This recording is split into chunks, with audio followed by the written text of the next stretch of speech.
ఇప్పటి వరకు పూర్తి కాలేదు. ఆశ్చర్యకరమైనటువంటి విషయం ఏంటంటే ప్రధాన పత్రికలు, ప్రధాన టీవీలు అర్థం చేసుకోవాలి. మీరు ప్రజలకు ఇవాళ రక్షకులుగా ఉండాలి. కాంగ్రెస్ పార్టీ మోసం చేస్తున్నది ప్రజల్ని. మీరు దాంట్లోకి వెళ్తే నిజంగా దురదృష్టం.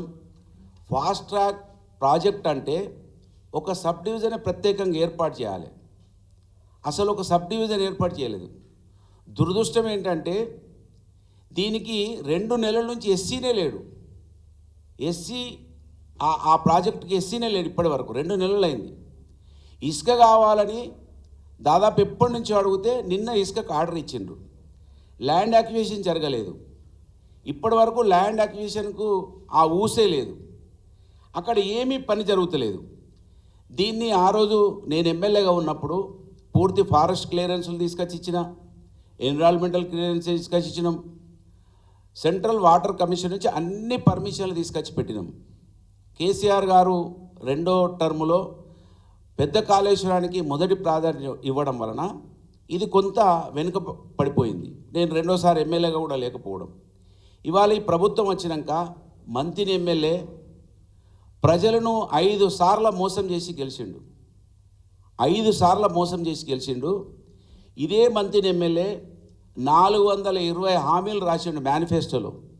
ఈ రాష్ట్రాన్ని మోసం చేయడానికి సిద్ధపడినటువంటి ఎమ్మెల్యేకు ఇవాళ ఇక్కడి నుంచి హైదరాబాద్ కేంద్రంగా సపోర్ట్ చేస్తూ ఉంటే అసలు ప్రజాస్వామ్యం ఎటుపోవాలి? ప్రజలకు తప్పుదో పట్టించేటువంటి పత్రికలు ఉండడం దురదృష్టకరం. నిజంగా 571 కోట్లు ఎవరు అడిగినరు? ఎవరిస్తా అన్నారు? ఒకవేళ ఇస్తా అంటే ఎందుకు ఇస్తారో పత్రికలు దాన్ని అన్వేషించి రాయాల్సినటువంటి పత్రికలు, టీవీలు గగ్గోలు పెడతా ఉన్నారు. ఇవాళ మంత్రి ప్రాంతంలో 571 కోట్లు తీసుకొస్తాడు మంత్రి ఎమ్మెల్యే, సస్యశ్యామలం కాబోతుంది, అద్భుతం జరగబోతుంది అని ఈ విధంగా అక్కడ ప్రచారం జరుగుతున్నది. 571 కోట్లు ఎందుకు అవసరమవుతున్నాయి, ఏం డీవియేషన్స్ వచ్చినాయి అని ఇవాళ అన్వేషించాల్సినటువంటి పేపర్లు, టీవీలు దాన్ని అన్వేషించకుండా ఒక వ్యక్తికి ఇంత వారికి వత్తాసు పలకడం నిజంగా దురదృష్టకరం. ఇప్పటికైనా కూడా దీన్ని గమనించాలి. కాంగ్రెస్ పార్టీ వాళ్ళ ప్రతిదాన్ని భూతత్వంలో పెట్టి చూస్తుంది కదా. కాళేశ్వరం పిల్లర్ ఎట్లా కూలిపోయింది, దీంట్లో అవినీతి జరిగింది అంటున్నది కదా కాంగ్రెస్ ప్రభుత్వం. ఇవాళ మంత్రిని నియోజకవర్గంలో గల చిన్న Kaleshwaram project Beerasagar pump house 2 సార్లు మునిగిపోయింది. 2 సార్లు మునిగిపోయింది. ఇవాళ వీళ్ళు అంటారు కదా పెద్ద కాళేశ్వరం అవసరం లేదని. ఒకవేళ మేడిగడ్డ ప్రాజెక్టే లేకపోతే ఒక్క పంటకు తప్ప 2వ పంటకు నీళ్లు రావు ఈ చిన్న కాళేశ్వరం ప్రాజెక్టు నుంచి. మేడిగడ్డ ప్రాజెక్టు, కాళేశ్వరం ప్రాజెక్టు ఉంటేనే ఇది 3 పంటలకు నీళ్ళు వచ్చే అవకాశం ఉన్నది. నిజంగా పెద్ద కాళేశ్వరం మంత్రి నియోజకవర్గానికి ఈ చిన్న కాళేశ్వరం అనుసంధానం అయితే అద్భుతం జరుగుతుంది. 25,000 ఎకరాలకి ఆ రోజు అనుకున్నారు. దీన్ని మేము 45,000 ఎకరాలకు ప్రతిపాదన చేసినాం. మేము వచ్చిన తర్వాత అనేక కార్యక్రమాలు మేము వచ్చిన తర్వాత చేసినాం. మేము వచ్చే వరకు శిలాఫలకం వేసి మొబిలైజేషన్ అడ్వాన్స్ల కింద 100 కోట్ల రూపాయలు పైపులన్నీ రోడ్ల మీద వరిసి పైసలు తీసుకున్నారు తప్ప నయా పైసా పనిచేయలేదు. నేను దయచేసి ఇక్కడికి హైదరాబాద్ నుంచి ఒకటే విజ్ఞప్తి చేస్తున్నా. మోసకారి మంత్రి ఎమ్మెల్యే మంత్రి నియోజకవర్గ ప్రజలను 5 సార్లు మోసం చేసి గెలిచిండు.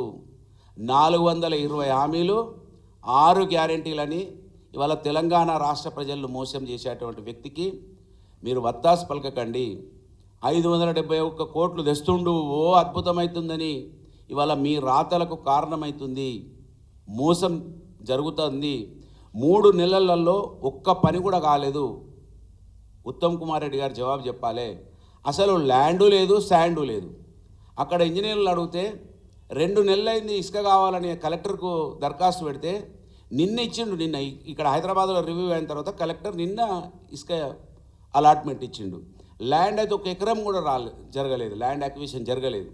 అక్కడ ఏం లేదు అసలు ఓ ఏఈ లేడు, ఓ డిఈ లేడు. అంటే అన్ని వర్కులకు సంబంధించిన వాళ్ళు ఉన్నారు. ప్రత్యేకంగా ఫాస్ట్ ట్రాక్ ప్రాజెక్ట్ అంటే ప్రత్యేకంగా ఓ ఏఈ ఉండాలి, డిఈ ఉండాలి, ఈ ఉండాలి, సపరేట్ ఒక ఏజెన్సీ ఉండాలి. ఇవాళ ఎస్సీని వెళ్ళాడు, దానికి ఒక 2 నెలల నుంచి ఎస్సీని వెళ్ళాడు. ఇది ఫాస్ట్ ట్రాక్ అని చెప్పారు, మోసం చేస్తుండ్రు, దగా చేస్తున్నారు, పట్టించుకుంటలేరు.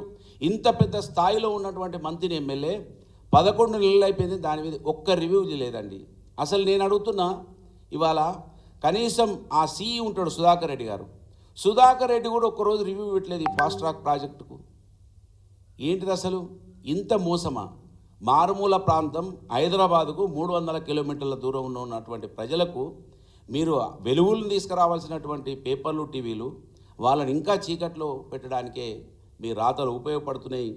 దయచేసి మంత్రిని ఎమ్మెల్యే మోసకారికి అంటగా ఉండకండి, ఆయనకు వత్తాసు పలకకండి.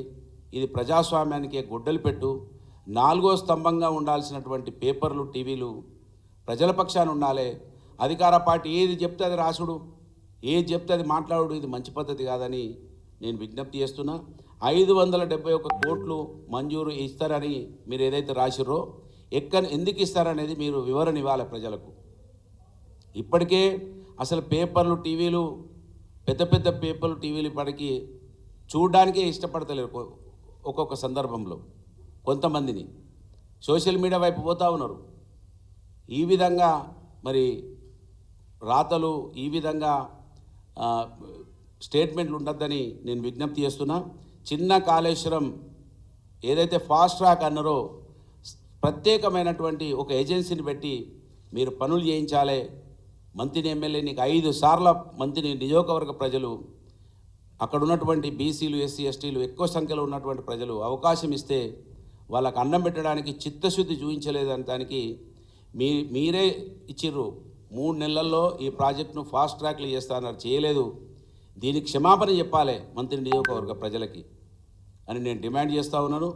దయచేసి పేపర్లు, టీవీలు కాంగ్రెస్ పార్టీ ఏది చెప్తుంది, ఈ ప్రభుత్వం ఏది చెప్తుంది రాయకుండా కట్టడి చేయాలని, మాలాంటి మారుమూల ప్రాంతాలకు వెలుగు రావాలంటే పత్రికలు ఈ ప్రభుత్వాల మెడలు వంచడానికి ముందుండాలని విజ్ఞప్తి చేస్తూ ఉన్నాను. ధన్యవాదాలు.